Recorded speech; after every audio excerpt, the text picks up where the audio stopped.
লড়াই করো জিয়ার শহীদে কক্সবাজারের মাঠে সালাউদ্দিন ভাইয়ের কাছে সালাউদ্দিন ভাই আমরা তোমায় ভুলি না সালাউদ্দিন ভাইয়ের কাছে কক্সবাজারের মাঠে। সাবেক যোগাযোগ মন্ত্রী আলহাজ সালাউদ্দিন ভাইয়ের স্থায়ী কমিটির সদস্য যেই লোকটা সারা বাংলাদেশের জাতির কথা চিন্তা করে সমস্ত প্রতিটা সেকেন্ড মানুষের উপকারের জন্য কথা চিন্তা করে, সেই মানুষটাকে নিয়ে এই সৎ মানুষটাকে নিয়ে মিথ্যা অপবাদ কিছু কুচক্রী মহল, আমরা তার তীব্র প্রতিবাদ জানাই এবং তাদেরকে এটাও বলতে চাচ্ছি যে আমার প্রাণের নেতার বিরুদ্ধে যদি কোনো রকমের মিথ্যা অপবাদ দেওয়া হয় তাদেরকে আমি সারা বাংলা কক্সবাজার থেকে শুরু করে আমরা আগামী ঢাকা পর্যন্ত তাদেরকে যদি আইনের আওতায় না আনা হয় আমরা ঢাকা আন্দোলন করতে বাধ্য থাকবো।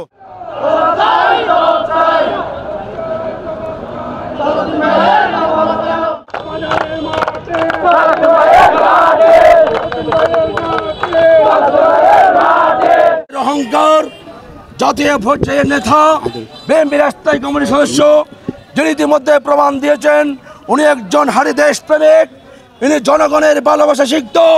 সেই দেশপ্রেমিকের বিরুদ্ধে বাংলাদেশের কিছু কুচক্রী মহল, ভারতের দালাল আমার নেতার বিরুদ্ধে কুপ্রচণ্ড আমার নেতার বিরুদ্ধে অশ্লীল কূটনীতি কথা বলে ষড়যন্ত্র করে এই দেশটাকে 24-এ যে গণ আন্দোলনে বিজয় হয়েছে সেই বিজয়কে দুলিশাত করার জন্য আমার নেতার বিরুদ্ধে ওরা ষড়যন্ত্র করছে।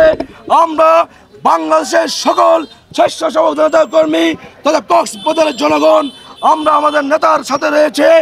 আমরা বিচার করতে চাই আমাদের নেতা একজন দেশপ্রেমিক, তার বিরুদ্ধে ষড়যন্ত্র বন্ধ করুন। বাংলাদেশে একটি সুষ্ঠু নির্বাচনের মাধ্যমে জাতীয় একটি সরকার গঠন করার নির্বাচন দেওয়ার জন্য আবেদন জানাই।